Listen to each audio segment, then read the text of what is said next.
Alors, bonjour. Bonjour. Vous pouvez vous présenter s'il vous plaît? Bien sûr. Donc, je m'appelle Florent Dufourc. Je suis en 4e année à l'école Camondo. Oui. On étudie le design et l'architecture intérieure. D'accord. Et en fait, c'est dans ce cadre avec les arts décoratifs, juste ici, qu'on a été invité à participer à ce Glass Lab. Donc, à ce container qui arrive comme ça au milieu de Paris, au milieu de la cour du Louvre et qui d'un seul coup se met à souffler du verre. Et donc c'était une expérience assez incroyable évidemment. Encore plus pour nous qui sommes jeunes designers ou designers en devenir, ou en tout cas c'est vraiment ce qu'on veut faire.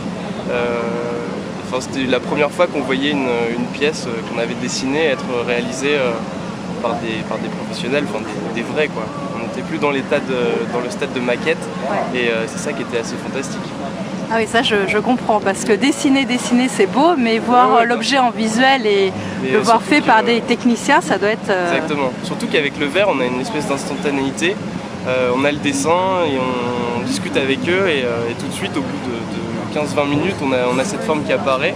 Et donc, ce qui est beau, c'est qu'on peut aussi interagir avec tout ça, rechanger un peu toutes ces formes et ces mouvements dans la matière. Mais c'est vrai qu'on a tout de suite un résultat et donc on a tout ce savoir-faire ancestral qui était hyper important d'aborder, pas en tant que technicien, professionnel, etc. Parce qu'en une journée c'était compliqué, mais juste cette approche qu'on a eue le premier jour, ça nous a permis de rebondir pour la suite. D'accord. Vous pouvez me parler de votre projet? Donc là, en fait, c'est quelle forme? Qu'est-ce que vous faites faire en verre alors? Donc en fait, j'ai fait un projet qui était un vase. Oui. J'ai juste pris un trait assez simple de la forme d'une tête.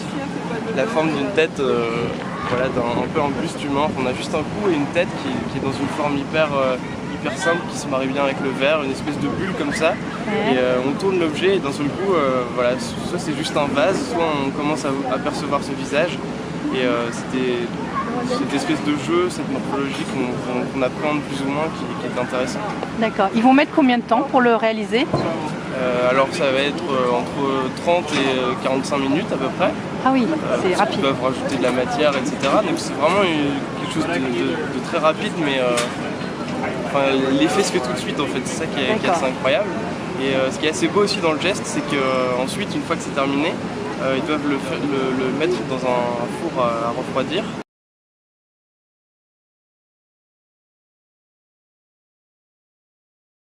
Oui, j'avais cet objet en tête, mais ce qui est assez fantastique, c'est de l'avoir dans la tête et de pouvoir le faire tourner dans sa tête et de le dessiner sous tous les angles. C'est génial ça, c'est super. Et il va devenir quelle couleur ça va Donc en fait, on est parti sur du verre transparent. Transparent. Parce que, pour des raisons aussi techniques qui fait que c'était moins long. Parce que dès qu'il rajoute de la couleur, en fait, il faut réchauffer différemment des couleurs à part, ensuite les mélanger. Ouais, les mettre sur les paraisons qui sortent, donc c'est un peu plus compliqué. Donc on est sur le verre transparent, mais ça reste tout aussi magique. Ok, ça sera une belle surprise à la fin alors. Exactement. Merci beaucoup pour cet entretien. Je vous en prie, avec plaisir.